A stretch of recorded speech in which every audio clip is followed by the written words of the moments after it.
सो जैसा कि हमने डिस्कस किया था कि आज हम इस टॉपिक में सिर्फ और सिर्फ बैलेंस शीट डिस्कस करेंगे, बट बैलेंस शीट को समझने के लिए हमें पूरा क्वेश्चन सॉल्व करना पड़ेगा। सो इसका मैं रिवैल्यूएशन, पीसीए एंड उसके बाद जाके हमारा जो बैलेंस शीट बनेगी, मैं बस बैलेंस शीट एक्सप्लेन करूँगा। बाकी वर्किंग नोट में आपको समझा देता हूँ, पूरा क्वेश्चन समझा देता हूँ, उसके बाद हम इस क्वेश्चन को सॉल्व करना शुरू करेंगे। So A and B are partner who share their profit in 7:3। दो पार्टनर थे ए और बी, और वो 7 और 3 के प्रॉफिट में अब रेशो में अपने प्रॉफिट बांटते थे। ये आपको पूरी बैलेंस शीट गिवन है। अब हुआ ये है कि मैंने इसके अंदर थोड़ी थोड़ी चीज़ें चेंज करी हैं। ए का कैपिटल इस साइड है, बी का कैपिटल इस साइड है। हो सकता है, बिल्कुल हो सकता है, इट कुड बी पॉसिबल कि ए और बी दोनों इस साइड भी मिल जाएं। जनरली स्टैंडर्ड फॉर्म में ए और बी हमेशा ए कैपिटल और बी कैपिटल हमेशा यहाँ मिलती है। So these are the adjustment, जो असेट्स और लायबिलिटीज हैं हमारे पास आते हैं एडजस्टमेंट में। They admit C as a new partner for 1/10 share. उन्होंने सी को एज अ 1/10 न्यू पार्टनर घोषित कर दिया, मतलब एडमिट कर लिया, which he get from 1/10 A and B in 3:2। जो 1/10 है वो ए और बी से लिया गया है, किस रेशियो में, 3 और 2 में। ही ब्रिंग्स, ही किसके लिए डिनोट किया गया है यहाँ पर, सी के लिए, यानी नए पार्टनर के लिए। नया पार्टनर जो है, he brings 40,000 as capital and his share of goodwill. अब यहाँ पर एक बात समझने वाली है कि 40,000 रुपये वो कैपिटल के नहीं लाया, वो बस 40,000 रुपये लाया है, और वो 40,000 रुपये कैपिटल और गुडविल, जो उसका गुडविल का हिस्सा था, उसे मिलाकर लाया है। आगे there were these was adjustment given है आपके यहाँ पर। पहली है goodwill of the firm was valued at 1 lakh, ठीक है।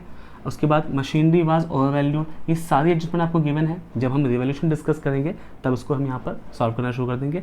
अभी आपको कुछ लाइब्रेरीज के और कुछ असेट्स के मुंह पे मुहासे मिल रहे होंगे ना, like this like this like this, इस तरीके से। These are the adjustment. जिन जिन पे एडजस्टमेंट थी वहाँ पर मैंने क्या रखा है, एक एक डॉट लगा रखा है। क्यों लगा हुआ है, जब क्वेश्चन डिस्कस करेंगे तब समझ में आएगा। फिलहाल मैं आपको यहाँ पर वर्किंग नोट बता देता हूँ, ताकि हम लोग ये समझ जाएँ कि क्वेश्चन को आगे सॉल्व कैसे करना है। तो यहाँ पर सबसे पहले हमें देखना है कि सी जो भाई साहब आ रहे हैं, या हाँ आ रहे हैं, ये ए और बी से कितना ले रहे हैं, 3/2 में। तो इट इज़ डिटेल, और आपने जो प्रीवियस वीडियो आप लोगों ने देखी होगी उसमें आप देख के आसानी से बता सकते हो कि ये हमारा डिटेल है या नो डिटेल है। फिलहाल हमें पता है ये हम क्या लिख रहे हैं यहाँ पर, डिटेल, क्योंकि सी अपना हिस्सा ए और बी दोनों से ले रहा है, और किस रेशो में ले रहा है, 3 और 2 में। सो इस केस को शुरुआत कैसे करते हैं, मैं वही लाइन बोल बोल के ऐसा बोर हो चुका हूँ कि जब तक आप लोग पुरानी वीडियो नहीं देखोगे ये आपको समझ में नहीं आएगा, क्योंकि ये स्टेप वाइज वीडियो है। इट्स लाइक कि आप एक इंटरवल में आप एक मूवी देखना शुरू कर देते हो, तो ऐसे में वो मूवी आपको सस्पेंस मूवी की लगेगी, क्योंकि पहले क्या हुआ था नहीं पता, अब क्या होना है नहीं पता। तो जब आप पुरानी वीडियो देखोगे, पुराने स्टेप्स आपको पता होंगे, आपको ये चीज़ें ज़्यादा समझ में आएंगी। सो इसलिए पहले उन वीडियो को देखिए, उसके बाद ये वीडियो देखिए, आपको सब कुछ समझ में आएगा। फिलहाल हम यहाँ लिखते हैं डिटेल वाला केस। हम कैसे स्टार्ट करते हैं, A will sacrifice, B will sacrifice A's new share,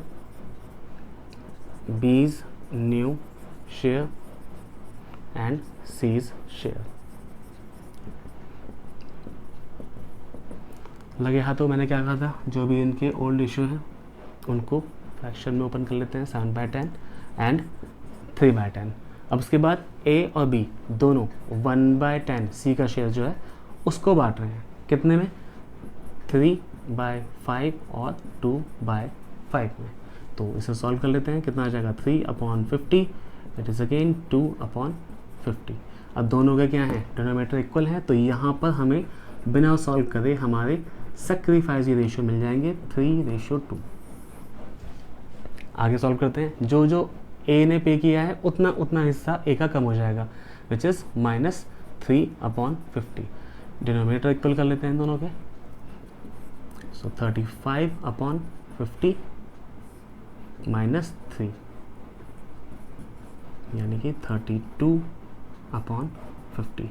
again -2/50, यहाँ भी 5 से, यहाँ भी 5 से, ऐसे 15 -2, 13/50। सी का शेयर हमें पता है कितना है, 1/10 इंटू 5/5, डिनोमिनेटर इक्वल कर देंगे उसके, तो ये 5/50 आ जाएगा। 50 50 50, जैसे ही तीनों के इक्वल हो जाते हैं, then A ratio B ratio C is equal to 32 32:13:5, तीनों को ऐड कर कर डिनोमिनेटर जितना है उतना ही आना चाहिए। तो 32 एंड 13 एंड 5 जब टोटल करोगे इनको तो 50 आएगा। तो ये हमारे न्यू रेशियो हैं, ये हमारे सैक्रिफाइसिंग रेशियो है। अब उसके बाद जब सी की बारी आई तो हमें बताया गया कि goodwill of the firm, goodwill of the firm given है, कितनी गिवन थी 1 लाख। बेवकूफ़ तो है नहीं ये क्या करेगा, ये सारी की सारी चीज़ें लाएगा नहीं, जितना हिस्सा देगा उतनी PFG लाएगा। तो इसको कितना शेयर दिएगा, सिर्फ 1/10। तो सीज शेयर ऑफ गुडविल यानी कि प्रीमियम फॉर गुडविल जो होगी वो कितनी होगी 1/10 विच इज़ 10,000। अब जैसे कि हम लोगों ने यहाँ डिस्कस किया था कि भाई ये इंसान सिर्फ और सिर्फ 40,000 रुपये लाया है, दोनों चीज़ों को मिलाकर, कैपिटल को मिलाकर भी और PFG को मिला के, और दोनों चीज़ लाया ही है। तो ऐसे में हम देख पाते हैं कि ये कितने रुपए 40 रुपये की 10,000 रुपये की इसकी गुडविल है। सो ऐसे में 40,000 के अमाउंट में से अगर 10,000 का प्रीमियम फॉर गुडविल है तो ऐसे में ऑब्वियसली 30,000 सीज कैपिटल होगी। Is that clear? आपको ये बात समझ में आती है? तो अब हमारे पास ये रेशियो आ चुके हैं, ये भी आ चुका है, ये भी आ चुका है। अब इसके बाद हम बनाएंगे इसका रिवैल्यूएशन, उसके बाद इसका PCA। अब अगर मैं सारी चीज़ें फिर से समझाने लग जाऊँ, रफ करूँ, देन दोबारा से बनाऊँ, ये वीडियो बहुत लंबी चली जाएगी। तो मैं आपके लिए बस रिवैल्यूएशन अकाउंट पूरा लिख के रखता हूँ एंड PCA पूरा लिख के रखता हूँ, बैलेंस शीट के लिए जगह छोड़ दूँगा। जो भी चीज़ें होंगी मैं आपको हैंड टू हैंड पढ़ के क्लियर कर दूँगा। Is that clear? So next shot पे जाते हैं। सो अगर हमें रिवैल्यूएशन, पार्टनर्स कैपिटल अकाउंट और बैलेंस शीट बनानी है तो हमें सबसे पहले इन एंट्री को समझना होगा। वैसे तो ये जनरल एंट्री है बट इसको हम लोग वर्किंग नोट कहेंगे। इससे हमारी चीज़ें, हमारे अकाउंट काफ़ी हद तक इजी हो जाएंगे। किस तरीके से? पहले हमें सिर्फ इन 3 एंट्रियों के बारे में सोचना है, जो प्रीमियम फॉर गुडविल और कैपिटल नया पार्टनर लाया है उसकी, दूसरा WCR एंड तीसरा IFR। इन 3 एंट्रियों को बनाने के बाद आपको रिवैल्यूएशन PC पे आना है। ऐसा क्यों, वो आपको थोड़ी देर में पता लग जाएगा। कैसे? हमने सबसे पहले एंट्री देखी cash account debit to C's capital account to PFG। अब तो कैपिटल कितनी लाए भाई साहब हमारे 30,000, PFG कितनी लाए 10,000, देन टोटल 40,000। अब जितना PFG इतना होता है उतना ही अमाउंट यहाँ भी आएगा। 10,000 में से कितनी नहीं लाया, सारी लाया है, तो यहाँ पर ब्लैंक आएगा। 10,000 को हम बांटेंगे किस रेशियो में, 3 और 2 रेशियो में, क्योंकि वो उसके सैक्रिफाइसिंग रेशियो है। तो यहाँ आएगा 6,000 एंड 4,000। आते हैं WCR पे। WCR का अमाउंट बैलेंस शीट का कितना गिवन है 16,000, हमने यहाँ लिखा 16,000। उसके बाद हमें क्लेम एडजस्टमेंट में गिवन होना चाहिए, तो हमने जब चेक किया there will be a claim for workers which is 6,000, तो यहाँ आया 6,000। अब गैप ऊपर या नीचे, तो इसीलिए मैंने बोला है अगर सपोज करो ये कितना होता 20 होता, गैप कितना आता ऊपर भाई, अगर ये 16 है और यहाँ पर 20 है तो 4,000 का जो गैप आएगा वो ऊपर आएगा डेबिट में, तो ये अमाउंट फिर रिवैल्यूएशन में जाएगा। अब सपोज करो आपने ये बनाया नहीं और उसके बाद जाके आप रिवैल्यूएशन बना रहे हो, फिर आपने इस एंट्री पे फोकस किया तो रिवैल्यूएशन तो बन चुका है, आंसर गलत आएगा उसका। सो बेटर है कि पहले हम इनको बना लें, ईजी हो जाएगा। जितना बता रहा हूँ उसे फॉलो करते जाओ, आंसर एक बार में बिल्कुल सही आएगा। कॉन्सेप्ट आपका बिल्कुल कहीं भी इधर उधर नहीं जाएगा। सो यहाँ पर 16 और यहाँ पर 6, इस बार फिलहाल गैप कितना आ रहा है 10,000 का नीचे आ रहा है, तो यहाँ तो ब्लैंक हो जाएगा और जो 10,000 हैं वो किस में बढ़ जाएंगे इसके ओल्ड रेशियो में। अब ओल्ड रेशियो कितने हैं इसके 7 और 3, विच मीन्स यहाँ कितना आना चाहिए 7,000, यहाँ कितना आना चाहिए 3,000। क्लियर? अब आते हैं IFR पे। क्वेश्चन में IFR का अमाउंट कितना है 8,000, ठीक है। इन्वेस्टमेंट में आता है कौन सा अमाउंट, जितना हमें उस इन्वेस्टमेंट पे लॉस हुआ है। इन्वेस्टमेंट था कितने का 21,000 का, और अब मैं चेक कर पा रहा हूँ कि इन्वेस्टमेंट कितना का हो गया 11,000 का। 21,000 का इन्वेस्टमेंट अगर 11,000 का हो गया है तो हमें 10,000 का नुकसान हुआ। तो अब ऐसे में 8,000 डेबिट में और 10,000 क्रेडिट में, तो फाइनली डिफरेंस कहाँ आएगा इस बार, ऊपर या नीचे, यानी डेबिट में आएगा कितना 2,000, और यहाँ पर ये ब्लैंक हो जाएंगे जैसे यहाँ ब्लैंक हुआ था। तो अब मुझे यहाँ लग गया पता कि IFR का कुछ अमाउंट रिवोल्यूशन में जाना है। सो इसीलिए हम ये डिस्कस कर रहे थे कि अगर आपको क्वेश्चन स्टार्ट करना है कोई सा भी, सबसे पहले आप ये 3 एंट्री बनाएंगे एंड ट्रस्ट मी, उसके बाद कहीं भी किसी तरह की कोई दिक्कत नहीं आएगी, कुछ भी चीज़ छूटेगी नहीं। अब आगे बढ़ते हैं क्वेश्चन में। सबसे पहले हम लोगों ने यहाँ से देखा कि यहाँ पर रिवोल्यूशन नहीं है, यहाँ रिवोल्यूशन है, तो रिवोल्यूशन का कितना अमाउंट है 2000, और किस वजह से है इन्वेस्टमेंट। तो सबसे पहला अमाउंट क्या लिखा गया यहाँ पर, टू इन्वेस्टमेंट 2000। उसके बाद अपने क्वेश्चन पे आते हैं। Machinery was over valued bye 10%। कोई चीज़ अगर 10% ज़्यादा हो चुकी है, मैंने सॉल्यूशन बताया भी था, एक बार फिर बता देता हूँ। तो हमारे पास जो मशीनरी है कितने की है 22,000।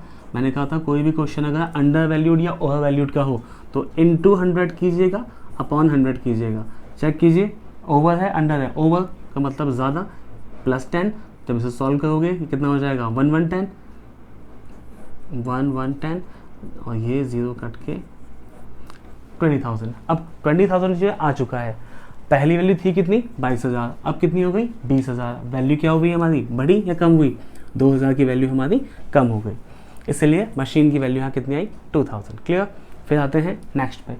There is a PDD 10%। Data मैंने 2 टाइप बताए थे, सिंपल और डिस्काउंट पीडीडी वाले। सो पीडीडी वाले जो क्वेश्चन है इस केस में हम क्या करते हैं, कैलकुलेट इस पे होता है और कंपेयर से होता है। सो 10% निकला है किसका 21,000 का, 21,000 का 10% निकालते हैं। 21,000 का 10% कितना आया 2100। We have prepare for 1000। हम ऐसा एज्यूम कर रहे थे कि चल यार 10,000 तो कम से कम जाएंगे, गए कितने 2100 रुपये, विच मीन्स 10,000 कहा मैंने।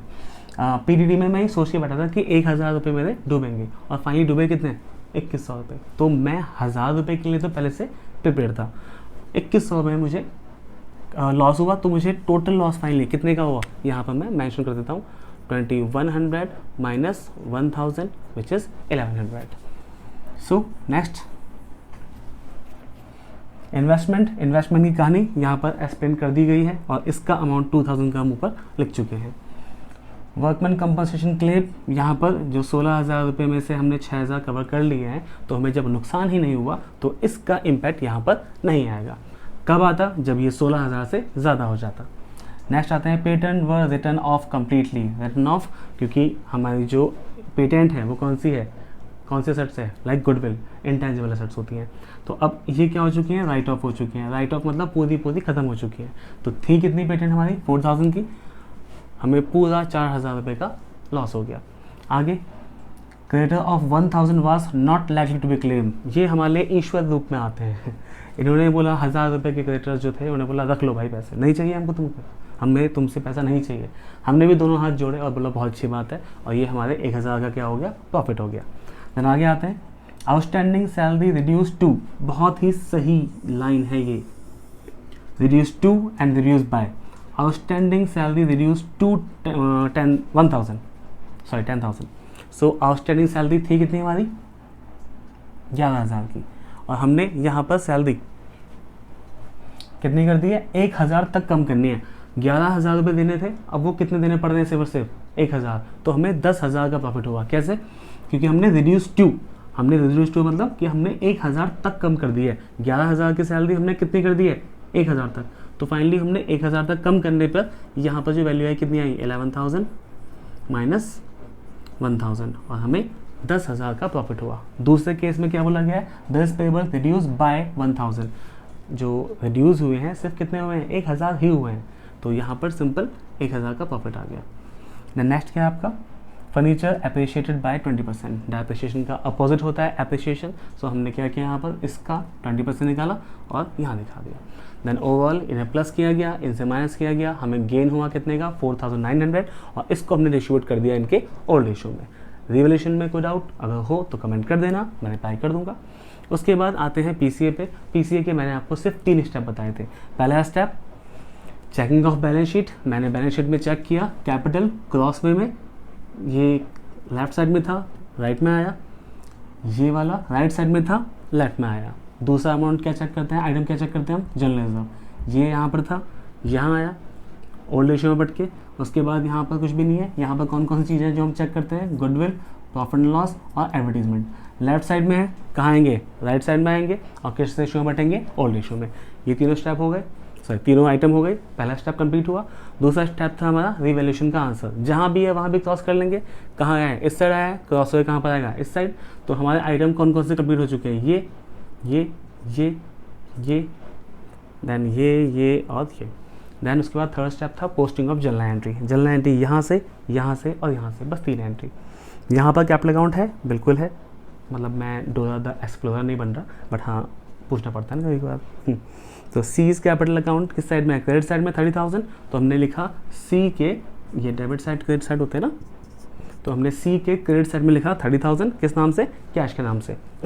उसके बाद यहाँ कहीं पे ए और बी दोनों कहाँ पर है, क्रेडिट साइड में, इसलिए ए और बी का अमाउंट हमने 6,000 4,000 सेक्रीफाइसिंग में जो बांटा था वो यहाँ दिखा दिया, किस नाम से, तो प्रीमियम फॉर गुडविल के नाम से। पहली एंट्री पोस्ट कर दी हमने, तो हमारा ये भी हो गया और ये भी हो गया। उसके बाद WCR यहाँ पर कहीं पे है, बिल्कुल है, ए और बी क्रेडिट साइड में है, एंट्री कहाँ होगी, क्रेडिट साइड में, अमाउंट आएंगे ये दोनों, और किस नाम से आएंगे, अपोजिट साइड से। जनरल एंट्री के बाद लेज़र बनता है, लेज़र का 11th टॉपिक है, आपको पता होगा 11th चैप्टर में, वही हम पोस्टिंग करते हैं यहाँ पर। सो ये भी आ गया WCR। यहाँ पर कहीं ए और बी तो था, अमाउंट नहीं था, तो हमने इसको स्किप कर दिया। फिलहाल ये सारे आइटम हो चुके हैं, बैलेंस BD भी हो गया था, ये भी हो गया, सारे आइटम हो चुके हैं। अब सिंपली हमने इन्हें प्लस किया, माइनस किया, तो इस बार क्या हो रहा है कि इस सेट का ज़्यादा आया, इसमें से लेस किया, और आंसर हमारा बैलेंस CD का ये आया, सिंपल। उसके बाद इसे ऐड किया, यहाँ से लेस किया, तो इस बार अमाउंट हमारा आ रहा था ये वाला ज़्यादा, तो इसका बैलेंस यहाँ आया इस बार। देन उसके बाद ये 30,000 और ये 30,000, हमारा ये आया बैलेंस CD यहाँ पर। तो दैट वाज अबाउट PCA। अब आते हैं